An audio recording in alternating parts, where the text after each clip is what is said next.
बहुत बहुत धन्यवाद। मेरा नाम रघुराज सिंह चौहान है। विधानसभा क्षेत्र 138 निघासन, जनपद लखीमपुर खीरी से मैं समाजवादी पार्टी से दावेदारी कर रहा हूं, जो कि समाजवादी पार्टी का मैं पूर्व जिला उपाध्यक्ष और चौहान एकता महासभा का मैं प्रदेश उपाध्यक्ष भी हूं। चौहान समाज होने के नाते मैं दावेदारी कर रहा हूं, जैसा कि हमारे पीडीए जननायक युवाओं दिलों के धड़कन माननीय अखिलेश यादव जी ने यह कहा था कि जिसकी जितनी संख्या भारी उसकी उतनी हिस्सेदारी। उसी पीडीए नारे के साथ दावेदारी को बखूबी मजबूती से मैं पेश कर रहा हूँ।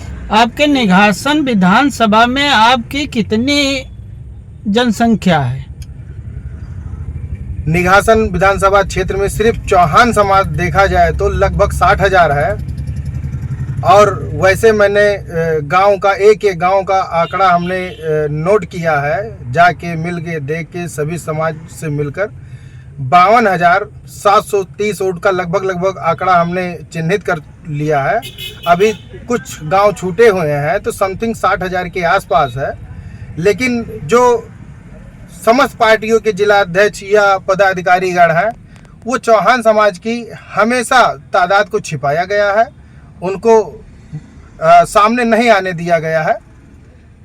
आपने इस चुनाव को लड़ने का फैसला क्यों लिया है? मैं बता दूं भाई साहब आपको, पूरे प्रदेश में चौहान समाज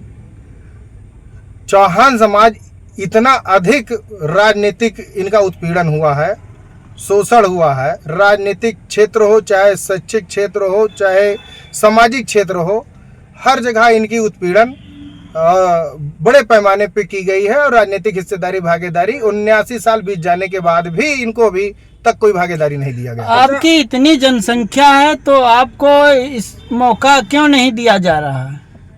वैसे तो समाजवादी पार्टी में मेरे पिताजी भी 2009 तक जिला सचिव के पद पे रहे, कई बार विधानसभा का टिकट भी मांगे, लेकिन दुर्भाग्यवश नहीं मिल पाया। और इस बार मुझे आशा और विश्वास है कि राष्ट्रीय अध्यक्ष जी ने कहा है कि जिसकी जितनी संख्या भारी उसकी उतनी हिस्सेदारी पीडीए नारे के साथ सुनिश्चित रूप से सभी को बंटवारा में शामिल किया जाएगा, सब समाज को दिया जाएगा।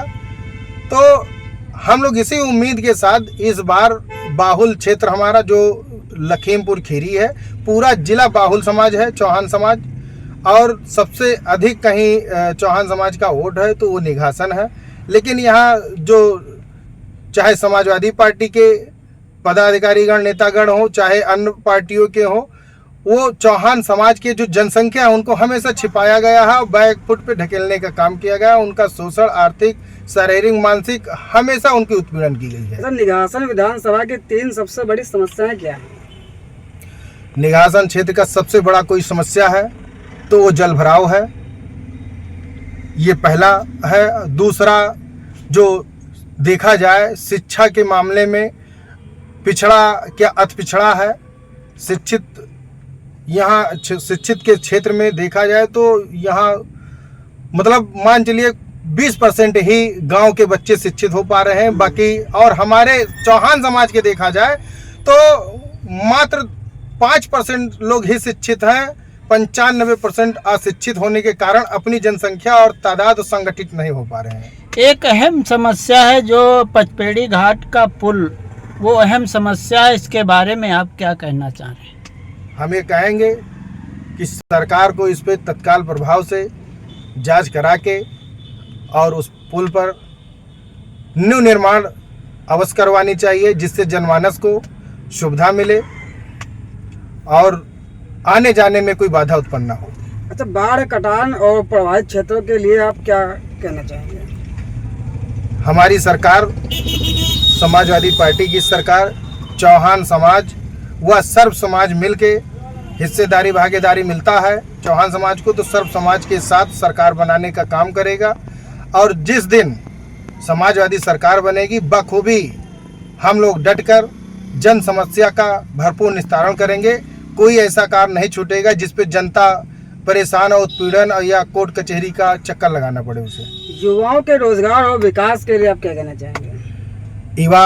ईवा तो अभी आप देख ही रहे हैं, नीट पेपर लीक हो गया और लीक होने के कारण लोगों को कितना असुविधा हुआ है, कितना प्रताड़ित हुए। जंतर मंतर पे बैठे थे जो कि शांतिपूर्ण ढंग से प्रोटेस्ट कर रहे थे, लेकिन ये प्रोटेस्ट के दौरान ही ये जो सत्ता में बैठे लोग हैं, वो जो बच्चे थे, जो युवा थे, जो देश के भविष्य थे, उनके साथ बखूबी पूरा देश देखा है। लाठियों से, गोलियों से लोगों को मारा पीटा गया है। हमारे आदरणीय युवा नेता माननीय अखिलेश यादव जी ने भी छात्रों के लिए, माननीय डिम्पल यादव जी ने छात्र छात्राओं के लिए लड़ा है, सदन से लेकर सड़क तक संघर्ष किया है।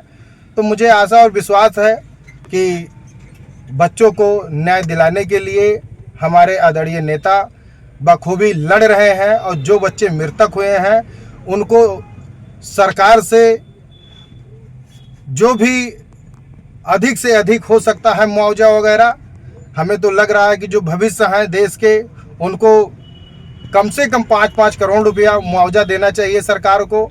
ये सरकार की नाकामी है, विफलता है, जो आज बच्चों को लाठियों डंडों से पीटा जा रहा है और नौकरी के नाम पे शून्य किया जा रहा है। आप जनता से सीधे संवाद क्या करेंगे? जनता से हमारी निवेदन है, अपील है। हम ये कहना चाहेंगे कि निघासन की जनता से कि इस बार जो युवा है, नौजवान है, जो हमारे माताएं बहनें बुजुर्ग हैं, सब लोग को सोच समझकर विचार कर कर जो युवा जोश, युवा सोच के जो आपका नेता लीडर आए उसको आप चुनिए। ऐसे लोगों को मत चुनिए कि जो बड़े बड़े लग्जरी गाड़ियों से आए, शीशा बंद करे और निकल जाए, आपकी दुख पीड़ा में शामिल ना हो पाए। तो मेरा यही अपील है निघासन की जनता से, लखीमपुर की जनता से कि बहुत सोच समझकर युवा और मजबूत प्रत्याशी को चुने, जिससे भविष्य में उनके जीवन में खुशहाली आए। चाहे किसान हो, नौजवान हो, पीड़ित हो, सबके दुख में, हित में हमेशा रात 12 बजे खड़ा मिले।